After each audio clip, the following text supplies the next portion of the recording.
C'était d'abord la naissance de ce film, elle est quand même assez paradoxale. Il y a une jeune Palestinienne qui vit à Londres, d'une grande famille palestinienne, à Bir Toukan, qui un jour est voulu me voir. Elle m'a dit pourquoi vous ne faites pas un film sur nous.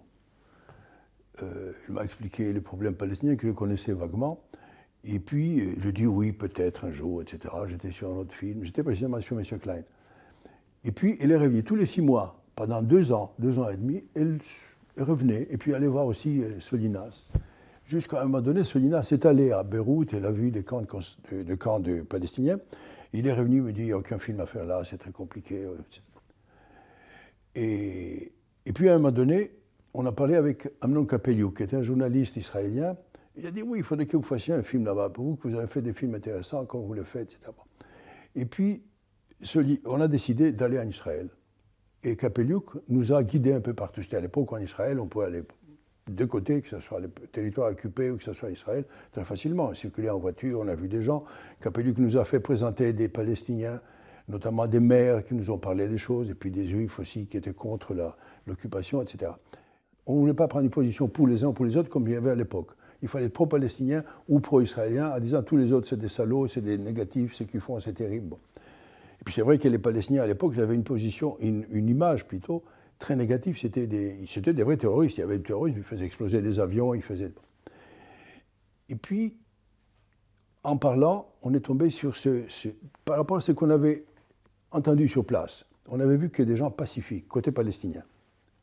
Et il y a un maire, d'ailleurs, le maire de Jéricho a voulu un jour, quand nous avons connus, est-ce que vous voulez rencontrer d'autres maires? Et puis on a rencontré à Jérusalem 6 maires qui sont venus nous parler à Kapeliuk, à moi et à Solinas, et à Michel, ma femme qui était avec nous, le problème qu'ils avaient un peu partout. Et ils avaient tous un côté très pacifique, en fait. Aucun n'a condamné les attentats, mais aucun ne les a justifiés non plus. En discutant, on a mis l'idée du Bat-le-Baï, c'est-à-dire quelqu'un qui est anti-pouvoir. C'est quelqu'un qui refuse ce qu'on lui propose. Il dit non, je préférerais pas. Alors voilà, on a construit un personnage autour de comme ça. Quelqu'un qui demande, c'est lui cette fois-ci qui va demander la maison de son père, la maison étant une sorte de métaphore sur le droit des Palestiniens d'avoir un État, et il se présente, on le renvoie. Il revient, voilà cette relation-là. Et on introduit aussi une juive qui vient de New York, donc américaine, qui ne connaît rien à tout ça, qui peu à peu découvre le problème, voilà. Et qui est aussi inspirée d'une avocate israélienne qui s'occupait beaucoup de Palestiniens, que ce soit comme avocate, mais aussi de leurs droits civiques. Voilà, c'est comme ça que l'histoire est née. Voilà, ce qui vous avait intéressé, c'est exactement ça. C'est-à-dire que l'émancipation d'une femme qui ne connaît rien à tout cela, qui a une double vie, d'abord une triple vie, je dirais, une vie américaine, une vie en France, puisqu'elle est mariée avec Jean-Yann, et puis elle va en Israël, et là, une autre histoire sur place. Et puis, elle ne sait pas où se placer. Et peu à peu, elle finit par se définir. Ce qui était important aussi pour nous dans le livre, c'est que le film prend une position qui n'existait pas du tout, et que Yitzhak Rabin a pris quelques années après, c'est-à-dire le droit des Palestiniens d'avoir un État. On parlait beaucoup avec Franco de cela, mais c'était évident. C'était évident que cette histoire ne pouvait se terminer que comme cela. Évidemment, il était impossible de prévoir ce qui se passe aujourd'hui, qui est totalement l'inverse.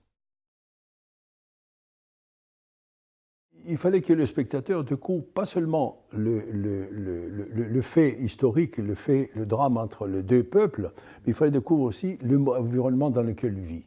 Donc il fallait prendre le temps de montrer cet environnement, qui est un environnement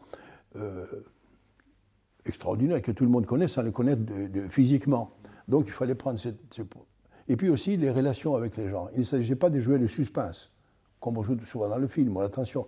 Il fallait comprendre les uns et les autres, les positions des uns et des autres. Voilà. Et donc il fallait prendre le temps, comme vous disiez, par des plans longs, par des plans en séquence, et des longues explications pour que le spectateur entre peu à peu dans le problème et qui devient lui-même spectateur, et éventuellement, s'il a envie, de prendre position.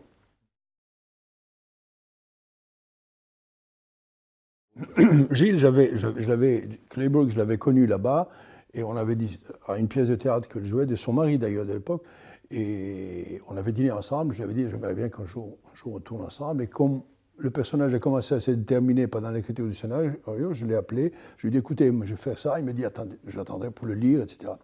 Jean-Yann, j'aimais aussi comme acteur. Jean-Yann, je le connaissais peu, personnellement, mais j'aimais bien son côté, je m'en foutiste, le côté distant à tout et critique à tous. Alors, il a joué parfaitement dans le film, il s'en fiche et des uns et des autres, il ne pense qu'à sa femme et à son petit confort. Et il le fait avec beaucoup je trouve, avec beaucoup de charme et beaucoup de distance en plus.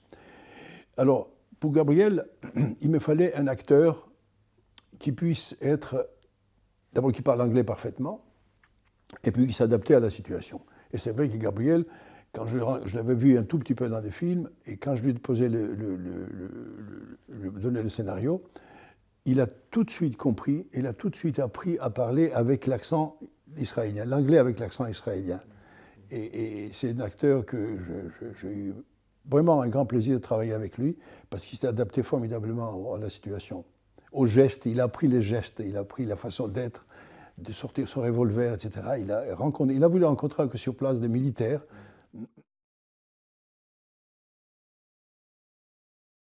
J'ai dit, c'est comme les enfants. On aime celui qui a raté sa vie, qui n'a pas réussi dans sa vie. Et c'est vrai que le film, il est sorti en France. Gaumont a fait un très très bon travail, mais il y a eu des coups de fil, il y a eu une bombe dans la salle. Alors on a arrêté le film, on est sorti. Et ça c'est arrivé beaucoup. Mais enfin, Gaumont a tenu. Mais dans les autres pays, il y a eu beaucoup moins de chance. En Amérique, par exemple, Universal avait coproduit une certaine manière de film, puis on a donné de l'argent pour le finir. Et finalement, il est sorti une semaine, et puis après, il a été complètement écarté. Donc, il n'a pas eu de chance, quoi. C'est un enfant qui n'a pas eu de chance.